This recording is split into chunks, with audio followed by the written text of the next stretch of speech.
Hi Zan, how you doing? Hi, Valley. I can't hear you. Oh, let me see. Joyce, hi, how you doing? Good. How are you? Hi, Joyce. Good. Hi, Jan. Hi. Am I the only one that is nighttime right now? Can you hear me? Barely. Am I audible to you, Joyce? Yes, Yes. I can hear you Okay. as well.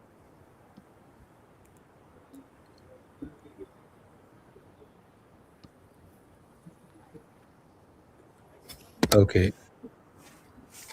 Zan? Okay, Zan is on mute.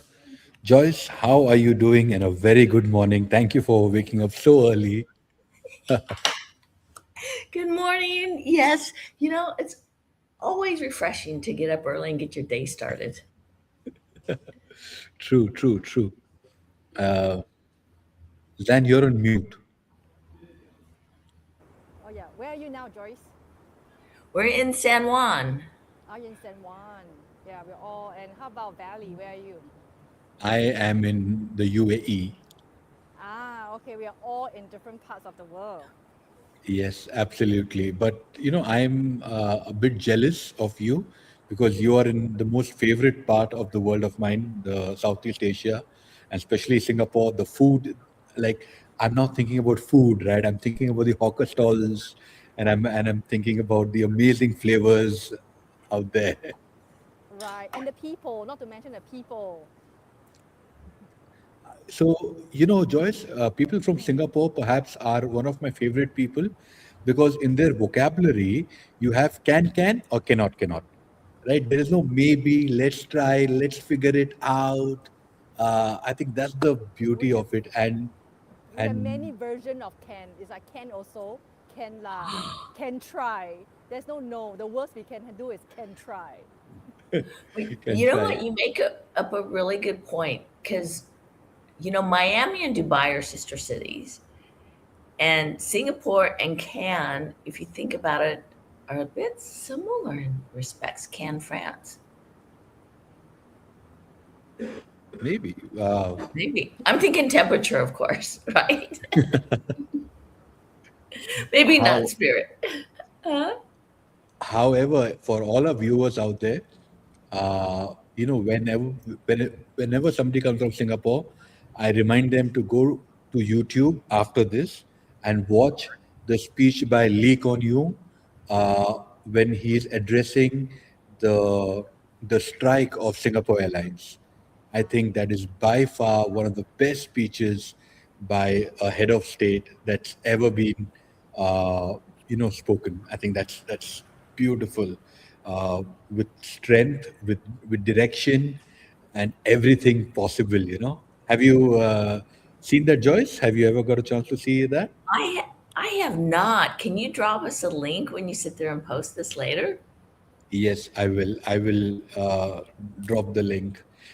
But there is just one thing that I try and avoid coming to Singapore is because I'm a nicotine addict and I need my vape, and in Singapore I cannot.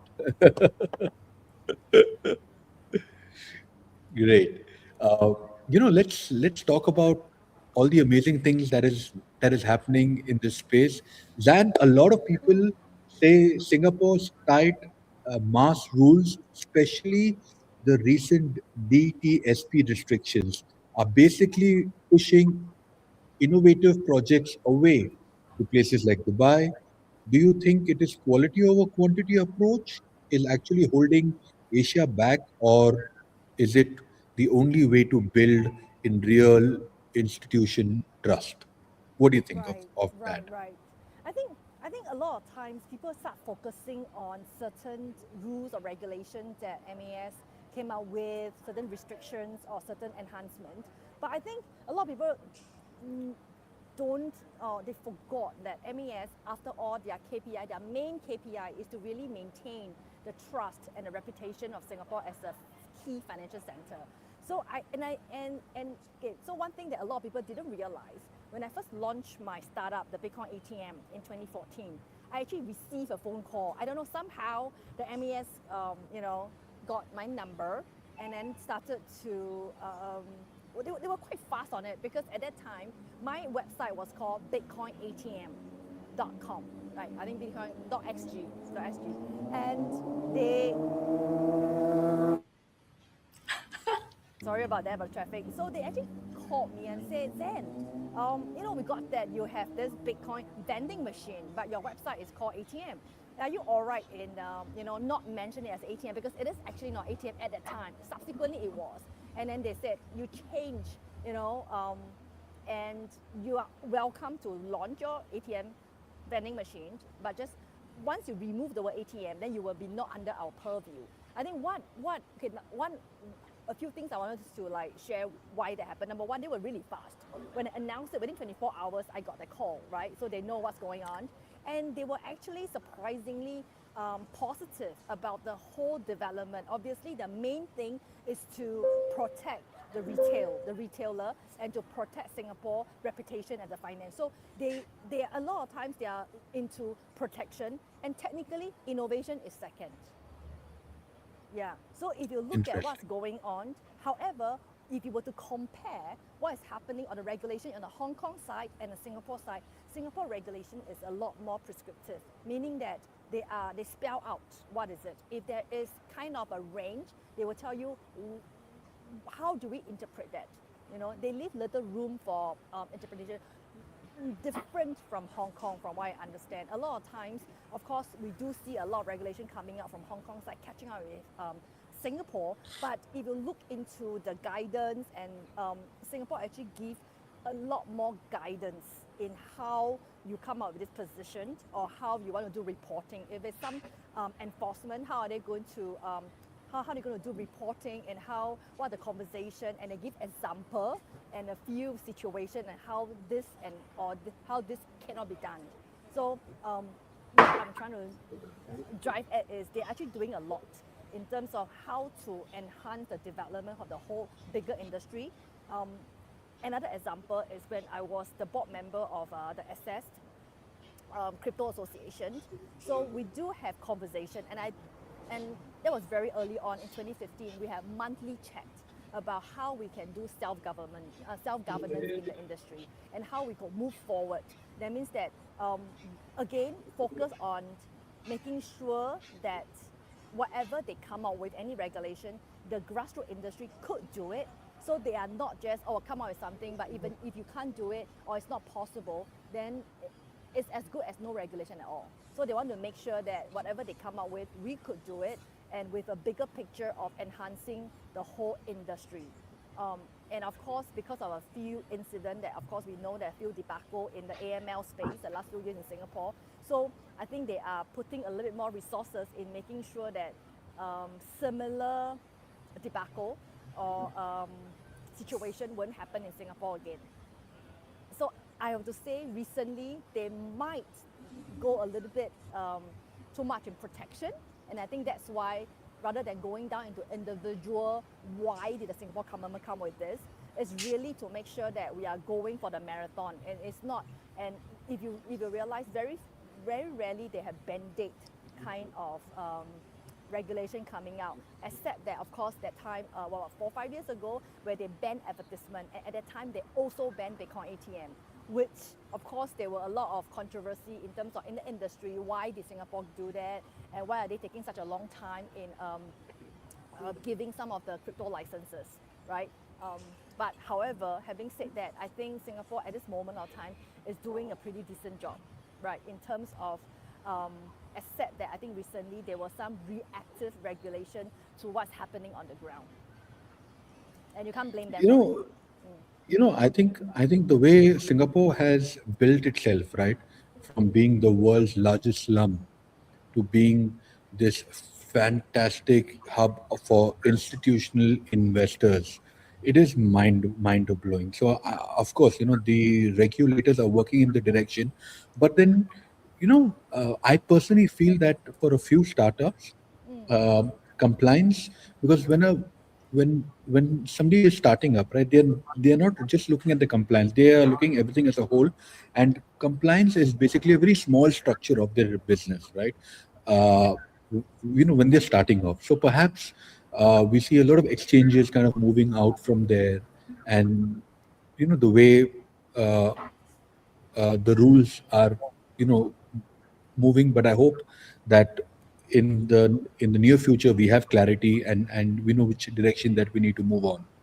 Joyce, I want to ask you this question. With Bit Angels and Tokenize, you are deep in the investor and the events world. Some critics argue that family offices and big events are just creating another layer of gatekeeping in Web3.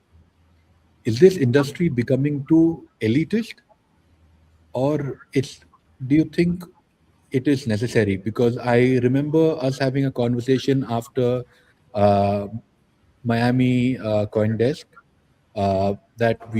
that you saw a lot more suits than ever before in Miami. So what's your take on this? I think that family offices are more important than ever when it comes to investing in startups because you are not seeing as much activity when it comes to VCs as you used to before.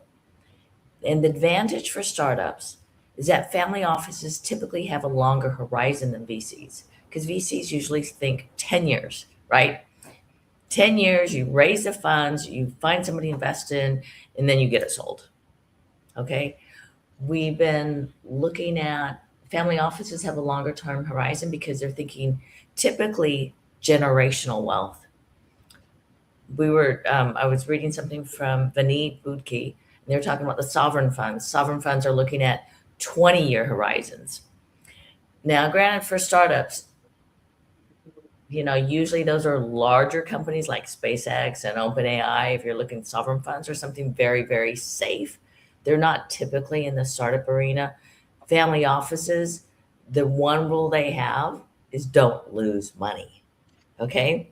However, they are willing to do a smaller allocation and can, depending on the family office, can accept some risks greater than say something like, well, actually VCs can be pretty forward thinking, but they're thinking generational. So you're thinking of maybe the next generation because some of these family offices may be like three generations, some are two generations. So if you have somebody that's 80, 60, 40, or 60, 40, 20, the younger generation is thinking more startups, more AI, more, and even though the older generation is thinking they do, they're listening to the younger generation because, and they're giving them smaller allocations to sit there and do things.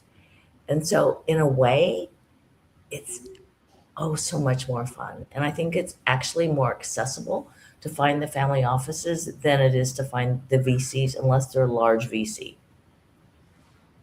True. Yeah, In I totally agree as well.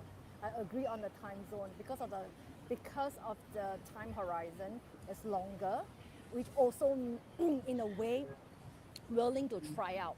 And we do have some family offices invested in certain projects because they want the second generation to participate in it as well.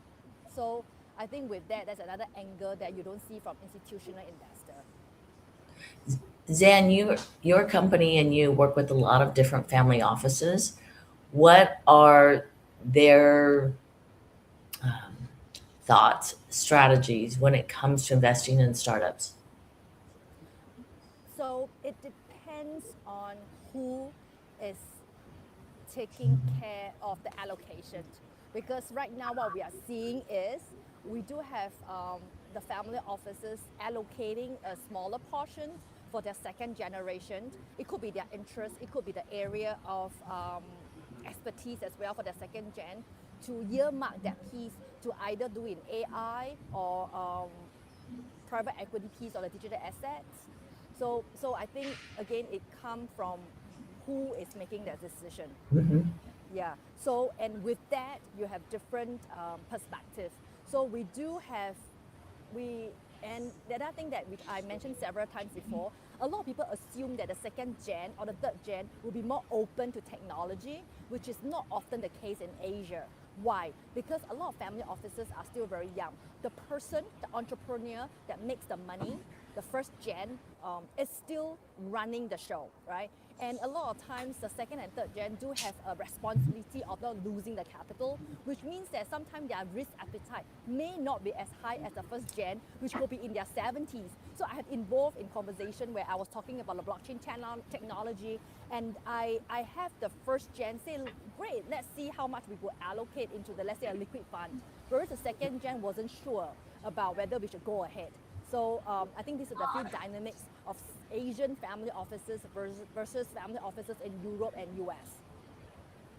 Zan, I'm curious because you do a lot of traveling yourself between Singapore and um, Ghana, right? No, No, wait, Rwanda. I just Rwanda. Okay. Rwanda. I just came back. Yes. Um, same section of the world.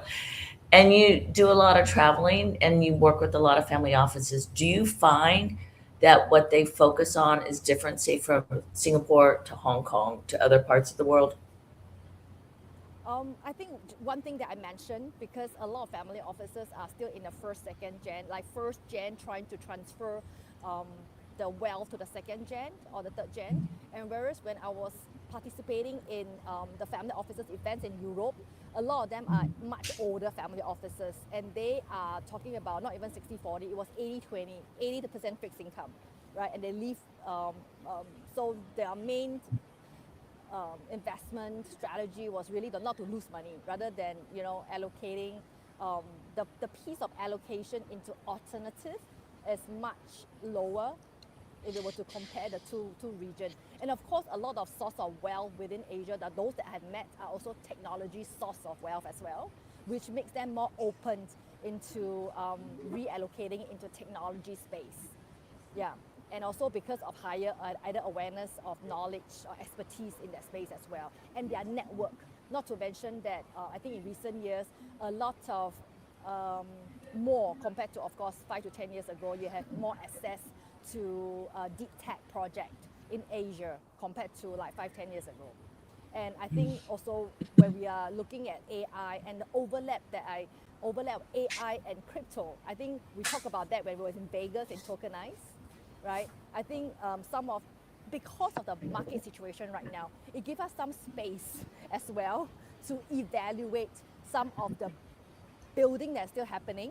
And because when the market get too heated up, you don't really get much time. When you're given the allocation in a certain project, it's just so fast. Like you're given this time, if not somebody else will do it. So I do appreciate this time, especially we are long-term bull in the space, right? So I do appreciate this time, actually getting the time to go deep down, do a proper due diligence before we allocate. We are still allocating, yeah, and the family officers are still allocating. And I think the conversation this time round,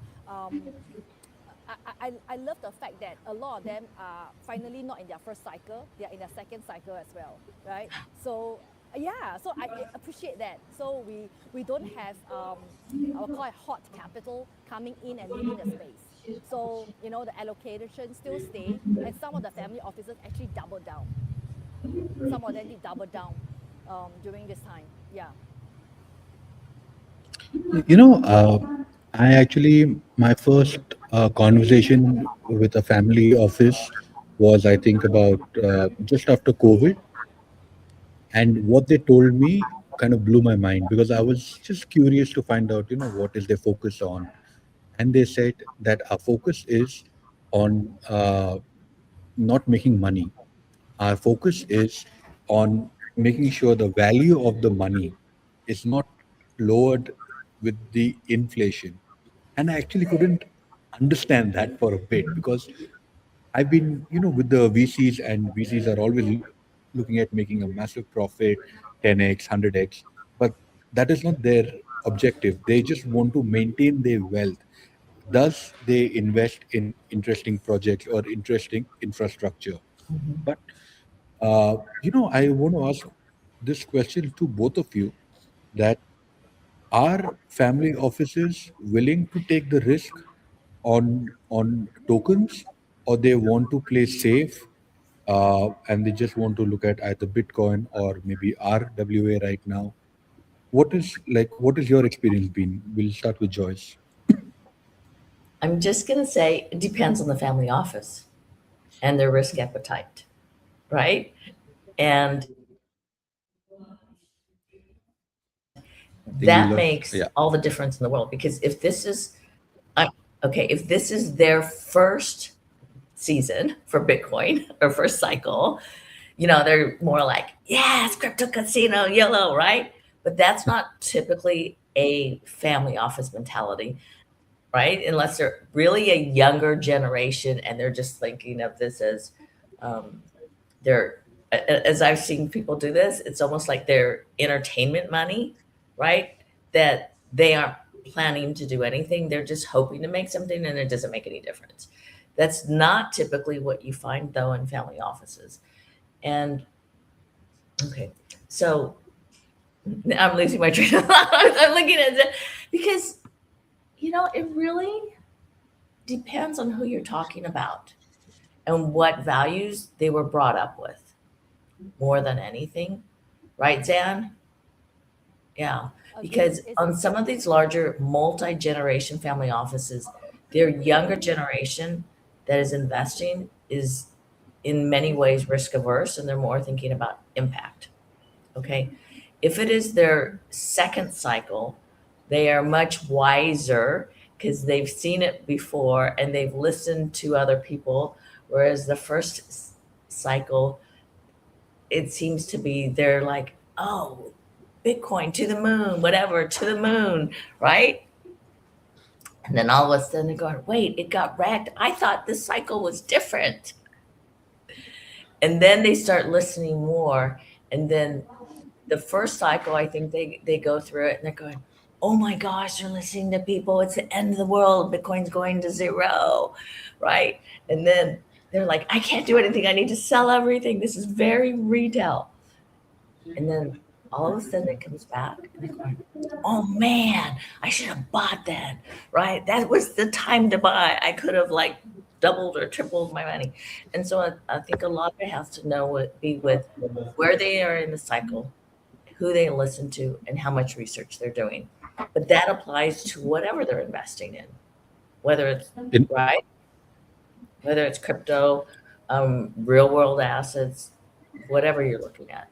One of the things I always tell you, especially anytime you're looking at things, is always look at the market because there are two sides to every equation, all the people that are trying to sell and all the people trying to buy. And so if you find a lot of people all on one side of the market, be prepared for it to turn. Yeah. And of course, having said that, we do have family offices who decided to either put on hold on the allocation or take the money out of their space, which we have seen that, right? But I think the other awareness is how big the market is. Just like the TradFi space, we do have like maybe a third of public assets, right? And then two-thirds are actually private. The private side is a lot bigger than the public. I think this time round their awareness is realizing that we are not just talking about a liquid like Bitcoin, Solana, Ethereum, the prices, the top 10. They realize that there are peripheral technology that you could invest in. So I think again, like I said, this is for the long-term bullish family offices. They're actually taking the time to start investing in infrastructure companies, some of the DPIN, they start to learn more about it and actually having angel ticket size, supporting some of this startup in the space. So I'm happy for that. And of course, not to forget that, we talk about again the public side, which a lot of TradFi entities are coming out with products, but not to mention, the private side includes the DeFi side, So I think the time to breathe, it is also the time for them to learn more about the space and realize that the investable universe is a lot bigger than they thought, so that they are less reactive to the price. So again, I see goodness of this bearish market as well, and I felt that it's strengthening the kind of knowledge or the educated investor in the space. Yeah. Mm. I see No, George nodding on that. Yeah. I actually know one family office who kind of refuses to buy Bitcoin just on ego because they were offered Bitcoin at about, I think, 1,000 odd dollars back in the day, and they're like, no, now it doesn't make sense. I'm like, are you serious? Like, still there is a lot of upside, but then uh, it's because of the mindset perhaps that they have, saying that no, we should have taken it at 1,000, and later on it makes no sense. But here's a spicy one. With all the compliance cost, uh, are smaller Web3 founders and DeFi builders essentially being regulated of business, like in mature hubs like Singapore, UAE? And should they just accept the future belongs to big institution because compliance is really expensive, right? I think you can see two sides to it, right? The fact that, but sometimes when you are big, of course you can afford certain things, but you move much slower as well. And every hire is expensive, meaning that, when you have bigger bank account, you feel that every check that you write has to be big. I sort of miss the days that when I was building my startup, you get creative into adding resources to your team. And I think, again, being small has its nimbleness, and you can do things that I believe that you can still fight with the incumbent, because incumbent has their own challenges as well. Maybe being licensed, they couldn't do certain things, and obviously not that like I said, every coin has two sides. So it's not a it's not a 1 point to incumbents or to the big entities and zero for startup. I don't think so. And especially sometimes being small, you can pivot really fast, and that is one of the benefit. A lot of money that's spent by big organizations are a little bit wasted. You know how much we spent in building some infrastructure, and now with AI, they're sort of like wasted. And of course, the benefit of not having the money is that you don't have to, you will not be able to waste it. By being very optimistic, and I am not so pessimistic to think that because at this time and age, if you are small, you are not able to win. I don't think so. I think so. Like I said, there are benefits of being small. Yeah. Joyce, what's your take? Are are regulators killing young founders? That's a really good question. I think it depends on where you are in the world. Oh, Agree as well. Depends on where you are and which stage you are at in your development. Okay, Yeah. where do you think a young founder should be in today's world? I'm going to say it depends on what you're founding and what environment that works for you.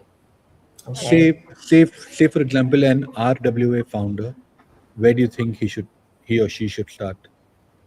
RWA founder should be in the developed countries, because right now the first to go is the developed product.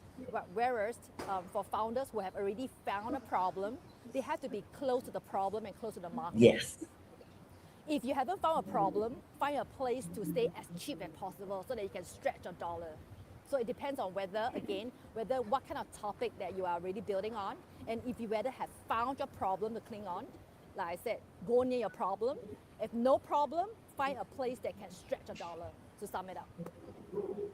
Absolutely. And if you're in AI, I would expect you're in the San Francisco area Yeah, yeah. or India. Uh, yes, India has got some great talent, great numbers, but so Bangalore, the city that I hail from, is where all the magic and all the conversation in the space of AI is happening.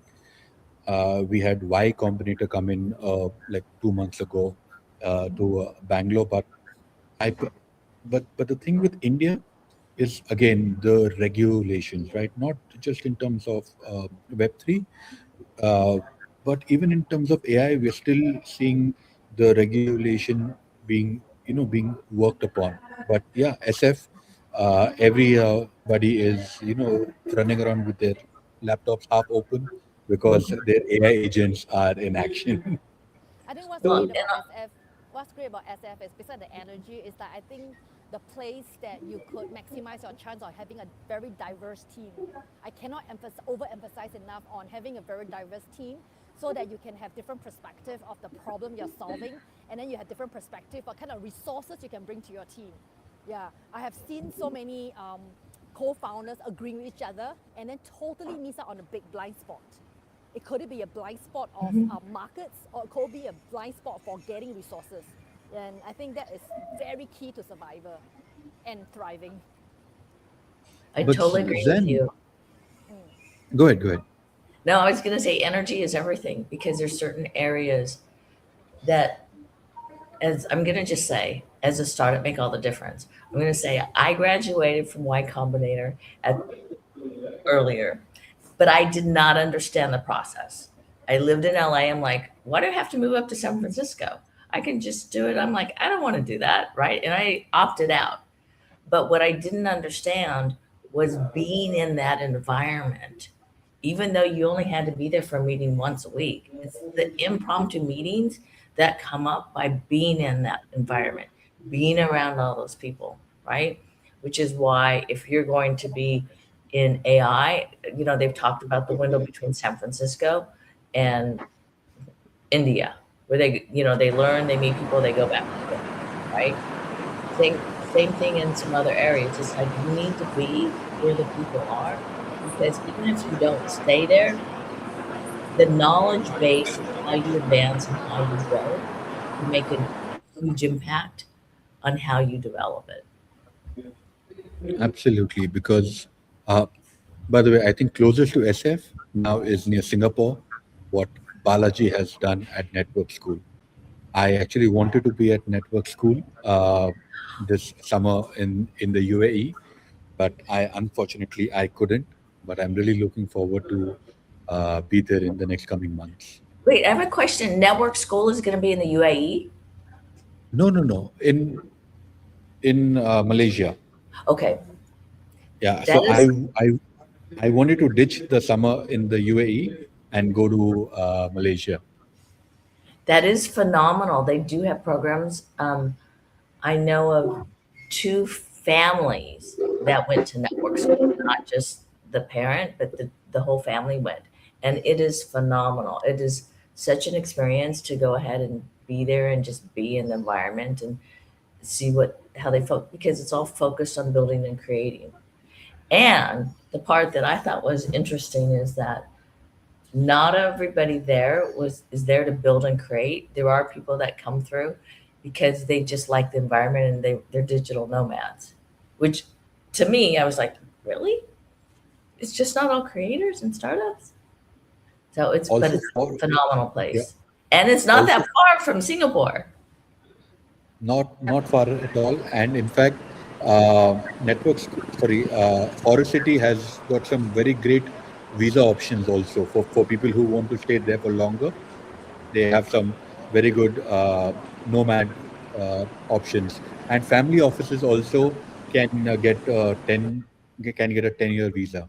So I think Forest City and the Malaysian government has is working really hands on in terms of making it the most amazing place to be in. Zan, am I Yeah, audible to sorry. you? Yes. Yeah. Can you hear me? Sorry, I think Okay. somebody was trying to keep calling me. That's why I think I keep getting cut. Okay. But it's all Okay. right. Yeah, actually So about network school, I have a big idea brewing on the network school. Hopefully, something will come out, and then we can actually talk more in the show next time. Yep. sure. If you need any help in terms of connecting with the right people on yeah, at Network School, let me know. I Sure. uh, I know the people there, and we have been like I've been wanting to move there, but then I'm still working on my movement. But let's talk about the mindset, right? What is the most important mindset shift that traditional finance professional need to make when entering into Web3, irrespective of US, UAE, or Singapore, or Hong Kong for that matter? Okay. One of the things that I wanted to say is, sometimes when I talk to teams, building a crypto project. Somebody's calling her, like somebody needs her. But Joyce, let me. Zan's always, people always need Zan. I'm just so happy that you're able to get her on here because she is a wealth of information. She has a wealth of experience in. Yeah. Sorry, Yeah. Joyce, please continue. Please continue. I'll add. Yeah. Okay. We're just so happy that you're here. We just love you, Zan. And, I think you're one of the key people in that entire region of the world for people that are building, or actually for anybody in that space, but especially, um, I'm going to say people with a lot of connections, but it's like you know the space, you know it inside and out. No, I told myself because I reincarnated into different forms in the space, like being a startup founder, being an allocator, being an investor, working with a regulator. I think that's why I get different tastes of how it is be like in different corner of the ecosystem. Yeah, but the school of hard knocks, I put it that way. Yeah. So I was asking you about the mindset that a TradFi, person should have when they're Yeah, entering into because the Web3 space. it's very interesting to come from different perspectives. So sometimes I will have investor to say that, no, that team seems fine. That team works well because they have people from the TradFi space. At the same time, I have investor who look at a team and say, I don't really trust that team because they have people from the TradFi space. So I have heard both sides, very candid. No, I'm serious, very candid sharing. And why did they see that? When I dig down further, okay, for the investor who are looking for people in the TradFi space to be on a crypto team because they felt that the TradFi team or the TradFi crowd will have better awareness of what is risk, what are counterparty risk, and what kind of due diligence that's required before money is being parted. On the other hand, I have investors who look at a team and say, I don't look like the team because the team are mainly TradFi. And to them is that they might not be fully aware of some of the risk involved in the blockchain space. Or maybe it may not be aware of some of the gap that could happen.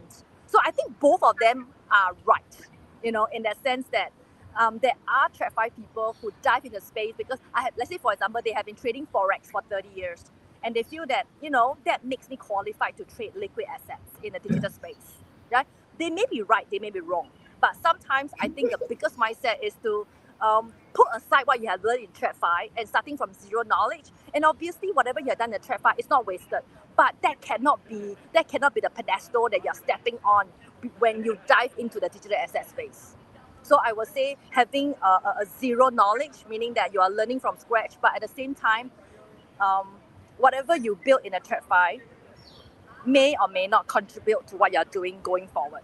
It always helps, but it's not a 10x experience compared to people because, on the other hand, crypto people always say that 1 year in crypto is 7 years in TradFi. Right? So I feel that's why back to the point of diversity. I think it's good to have a diverse. You have people from TradFi, you have people from crypto, and you work well together. No one is above anyone. Humble, learn from each other, help each other, bring all the resources on the table. And if it doesn't work, pivot. Pivot is the key word here. Joyce, Joyce, with you know, Joyce, you helped so many startups raise funds and across the world, right? Last time you were here in Dubai when the Satoshi Roundtable was happening. Uh, with Bit Angels, what is the biggest challenge do you see? Do you see, like, is it a founder's problem or the investors are now being very picky? What is like, what are you seeing right now?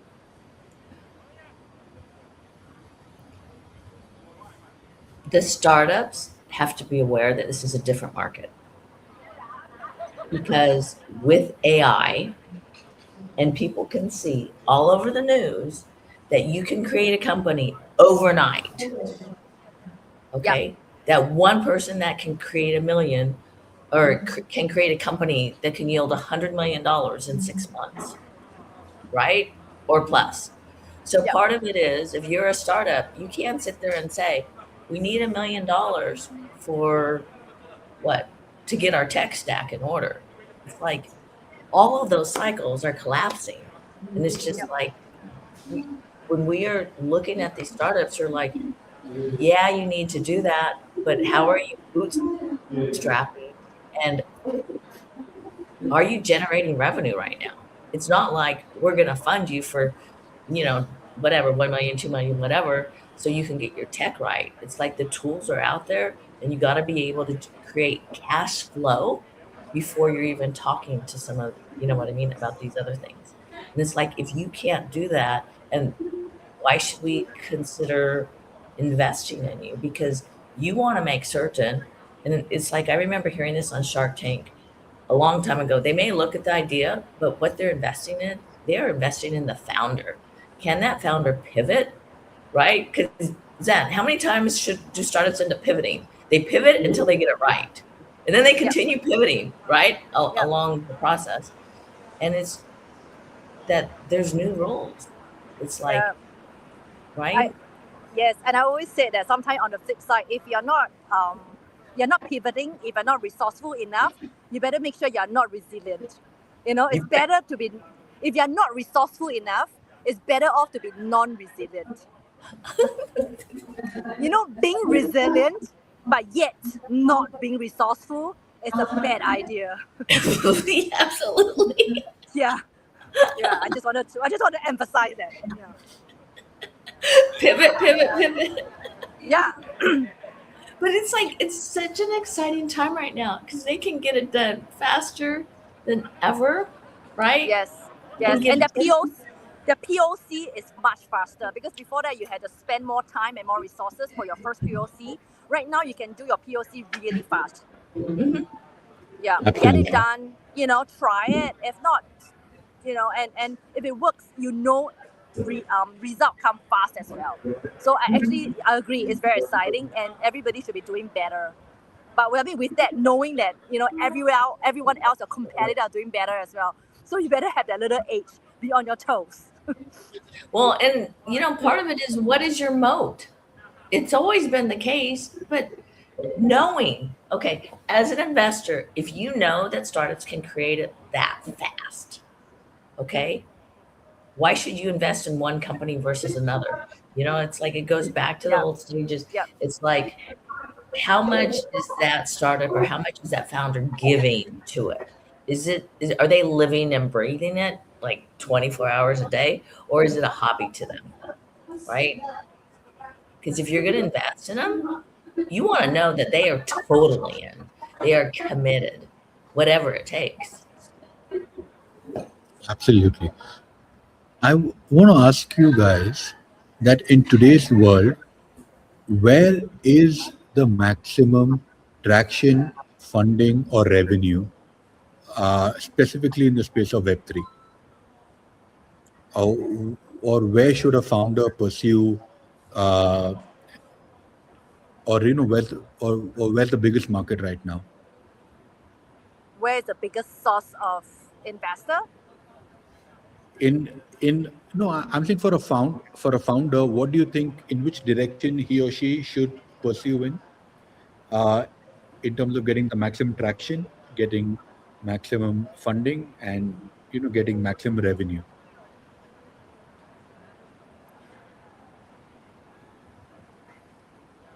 I think too much. How do I put it this way? I think the focus again has to be back to the product. I know it's very cliche to say this, but what kind of product is my question? Like, which direction should a young founder look at building RWA? Should he or she look at building on infrastructure? What do you think they should do right now? So I think the issue is RWA is not a problem. I think a lot of people just wrap around, but if you dig further, or like, where are you going to get value? How are you going to be better and faster in the RWA space? A lot of people can't tell me after that. A lot of time they use the buzzword.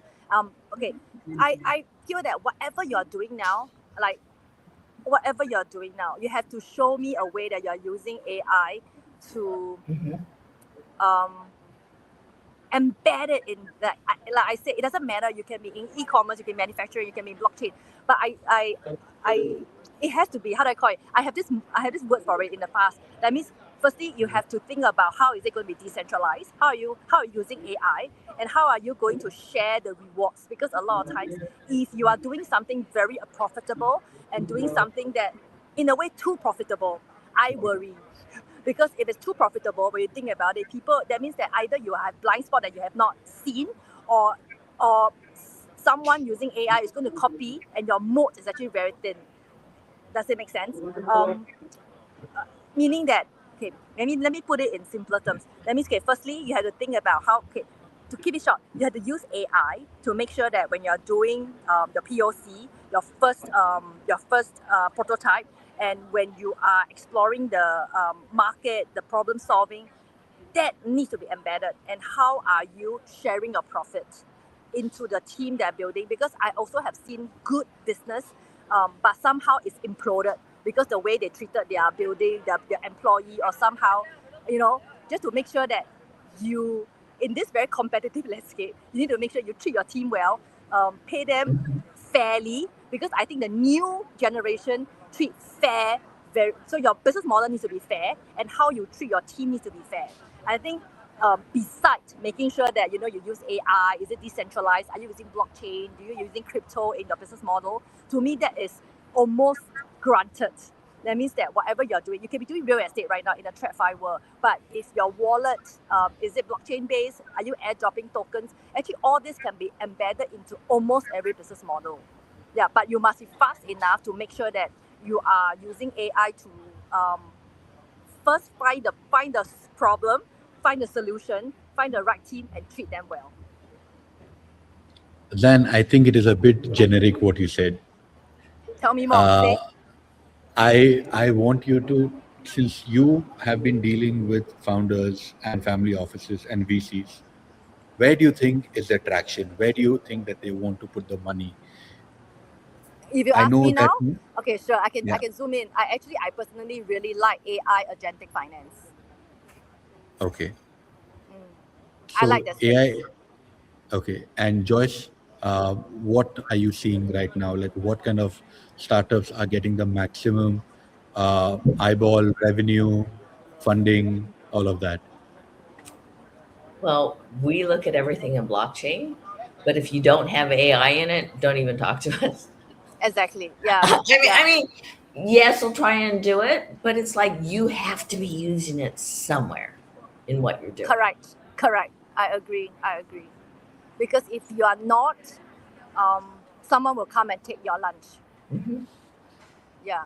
And if I were to be more specific, I like agentic finance, and at the same time, I have always liked inclusive finance.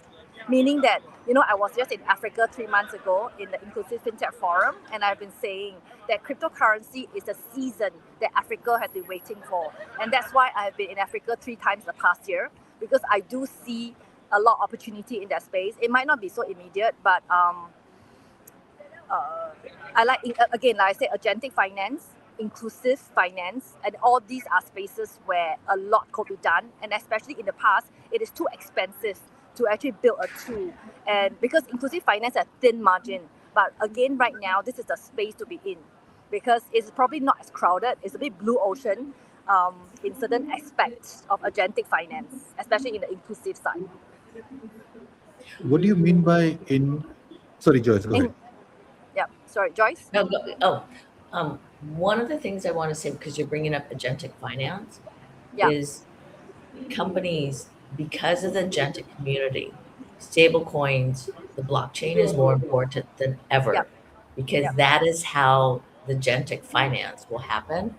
And one of the things that we're seeing with our websites is we are getting more agentic traffic than people traffic. So whatever you're doing, the agents have to be able to find you. Yeah. And You know, we were Joyce, talking, go ahead, go ahead. yeah, I think we were talking, I think in Vegas and tokenized about about the AI agent and how unruly they could get. in terms of on the blockchain space. Like you could make money, but are they going to give you that money that you made, right? Okay, anyway, that's for another conversation.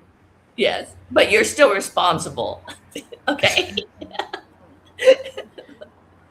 So Yes. there is so there is one thing that I've seen, and even with my conversation with Yatsu, the chairman of Annie Yamoka Brands, with his agentic AI startup, he did mention, like what you said, Joyce, that how else do you think will agents do the transaction?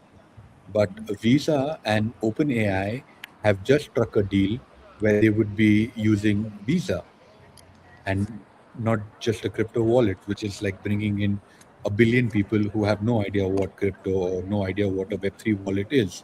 So I feel that that kind of weakens the argument of saying that if there's agentic AI, there is going to be a crypto wallet. With Visa and OpenAI coming in, I think that now is a conversation of the past. Do you agree with that?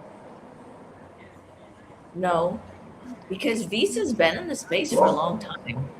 I remember back in 2017, I had a Visa that was attached to a wallet, but they also canceled me because I wouldn't use the Visa because they wanted to keep my crypto. So they have been attached to it for a while. It's not something that's new. They're just bringing more attention to it, and they're making it easier than ever. And there's more options. Before there were just a few options where you could have a Visa that was attached to a wallet. You very rightly mentioned that now the VCs are looking at not just traction but also in terms of revenue. The Mhm. the previous Y Combinator demo day that happened, it actually blew my mind because Mhm. the startups that were pitching were talking about 16 million in revenue, 5 million in revenue, 4 million in revenue, and mind you, they are at an incubator like Y Combinator, and they are talking about this massive revenue. Do you think that this has changed the startup funding world, and now they are no longer looking at an idea, or they are no longer looking at a community, or they are no longer looking at traction, but they're looking at revenue? You know, you have to do both because who wants a community that there's no money in if you're going to invest Right. in them, right? And if you're developing the revenue, you can you have to create a community around it also because otherwise the revenue you're creating, if somebody else is a competitor can do it better. If you have no community, they just hop communities. True. Yeah. And I'll True. say that organizations like Y Combinator, TechCrunch, Draper, it's not just about having the name, it is having the resources, it's having the the people, it's having them help you fine tune what you're doing. Because in those environments, something that if you're not part of those accelerators, first of all, you may not have refined yours to be receptive to their investors. Okay. And by going that through that process, you shorten your process a lot faster. Yes, they're going to take a percentage, but yes, they can just pick up a telephone or do an event and make the right introduction that you would never have access to, right? And that makes all the difference in the world. True. And since I think Zan is still on a call, uh, let me ask you. Yes. Okay, Zan is back. Here we go. Okay. Now for Zan. Yeah. Zan, what do you think are the questions that I haven't asked you, and do you think that the world wants to know? Wow.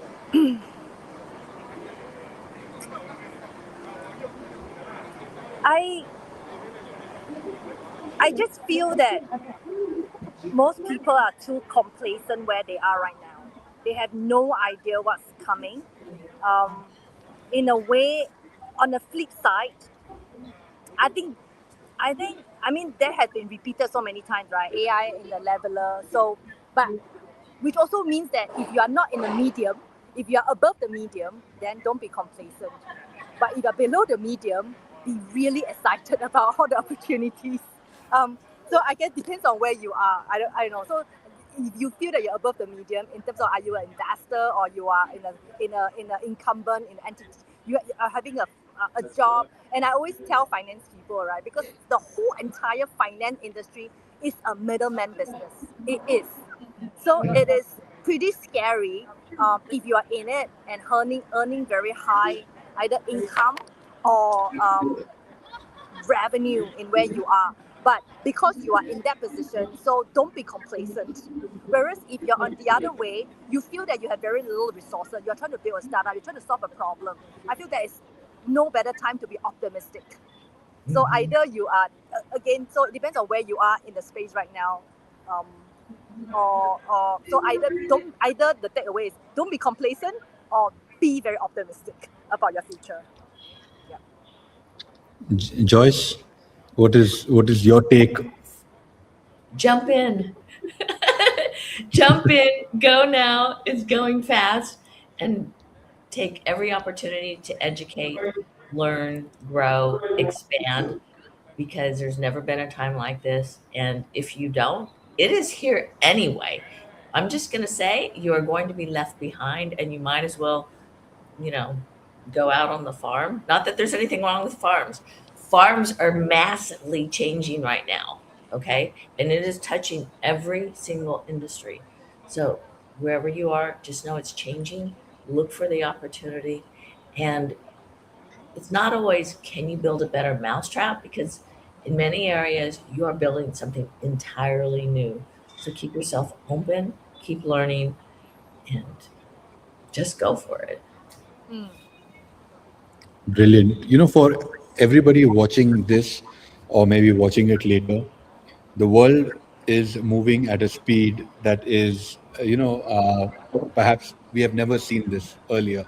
I know a lot of people say that, oh yeah, we saw cars coming in, and then the horses were faded out. Back in the day, for a car to be actually produced, it took a long time, right? Now with agentic AI, it's a few hours if you want to set it from scratch, and that's it. Your virtual assistant is taken care of.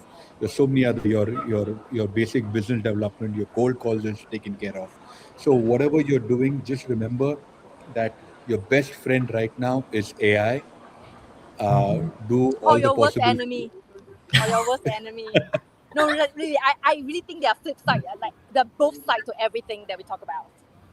Yeah. Absolutely.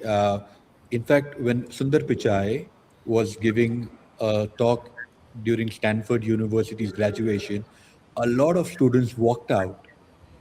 Now, Why? imagine, because they do not like what AI is doing to their future.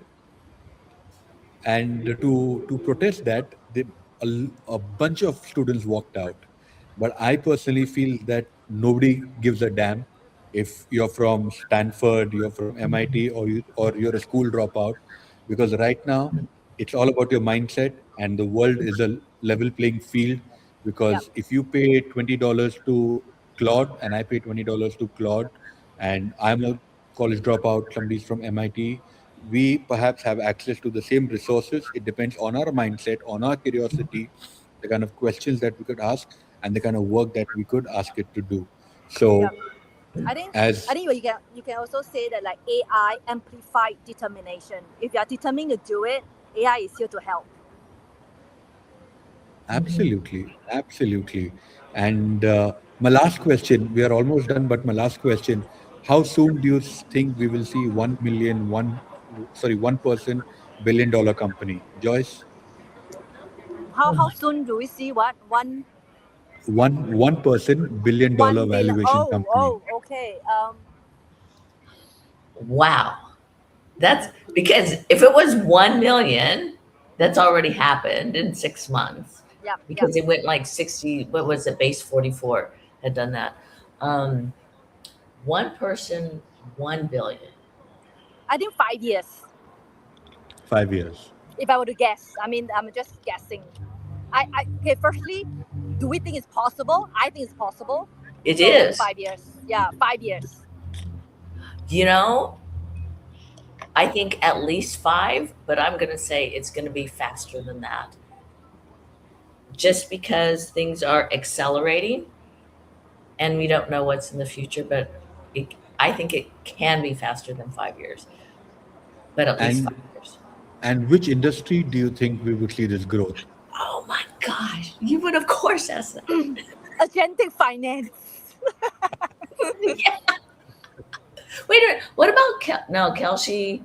I'm thinking of the prediction markets, but it wasn't a single person. They had teams. Okay. No, actually, I think it's inclusive agentic finance. It's just like what N Financial did, right, in the last Mhm. decade, where they become the fastest growing financial institutions, right? When you collectively, so I believe that what they are doing now could be amplified in the next 5 years. Yeah. Mm-hmm. Bali, So you there didn't you tell are. us. You You didn't give us your sorry. time frame. Bali, you didn't give us your time frame. My time frame, I think in the next 3 years, we would see this happening. In terms of the designation, sorry, in terms of where, I'm not too sure, but it has to be like some kind of a service based. I think like a Mhm. maybe like a SaaS is what I feel, where people are paying every month to use it. But I clearly see it being possible because the work that agentic AI can do, and now with robotics coming into play, it's a whole different ball game. In fact, in Singapore, I've seen a robotic patrolling machine, like a Oh cop, yeah, yeah. just and this was a couple of years ago. This is not something recent.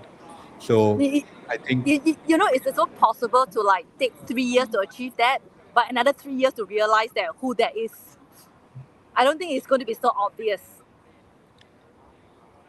I think people will want to talk about it. It is just that whether investors will want to put in the money will be a big challenge, because the investors still have a mindset saying that who's your team, and then imagine you introducing your team of agentic AIs to them, and they would be like, no, like who else is a part of your team. So I think only when we see traction is when the VCs will want to put in their money, or family And, offices will want to put in and their money.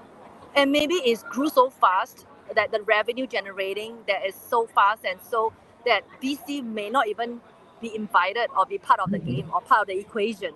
I think Yep. that will be the day because they have no time for it. It's so successful that they are pivoting, earning, making the Hmm. money, and then making the multiple to have the valuation. It's not because a VC put in the money that justify that valuation. I think you know what Joyce some time ago said when we were talking about Y Combinator. I feel that VCs will be important because they bring in the smart money. They can connect me to X, Y, Z that could actually help me uh, grow my business to a certain way that I couldn't. And we all need mentors, right? We all need mentors. We all need coaches in our lives that could actually help us grow. And what better way when these people actually bring in the money so that even they have skin in the game. This is what I think. Do you agree with the Joyce? Do you have a different take? Absolutely. I totally agree with you. And because I'm just going to say there's many people that are in situations, especially larger investors or family offices, that all they have to do is pick up the telephone and call and connect you with the right people. So Absolutely. relationships matter more than ever. Absolutely. Yes. In the world of AI, relationships matter. I think that is the punchline of this conversation. Len, do you Yeah. agree? Yes, I think. Hey, Oh, no, no, you don't. You don't. Nice. Okay, okay. Go ahead. Go ahead. I think I you think don't. It is I absolutely think all right. I think relationship matter. Why does relationship matter? I think that's the thing. Why? It's because of the trust, right? Ultimately, it's the trust, and it, a bad relationship doesn't matter, and a relationship that you do not trust do not matter. So ultimately, in the world of AI, the trust that come down to it. Mhm. And obviously, you could trust an AI agent. I think trust, it doesn't mean that also that you have to trust a person. You could trust an algorithm. You could trust an AI agent. I think we will enlarge the whole ambit of trust. Mhm. And relationship is a subset of that. Well, on that note, thank you so much, Joyce and Zan, for taking your time and being a part of this conversation. I thoroughly enjoyed it. I hope all of us watching have also enjoyed it. Please comment down below. We will be putting up an article on this too, so that you guys can check it out. Uh, Day after tomorrow, July 2nd, we are actually having Dr. Ben over from Singularity Net, who is the founder of Singularity Net and also known as the godfather of AGI. So if Right. you guys have any questions, please bring it on. It's going to be a very interesting conversation with the godfather of AGI. Thank you so much, Well, everyone. Thank you, Valley. We're signing thank off you, from Valley. Singapore. Thank you. Joyce from Thank San you. Juan. Thank you.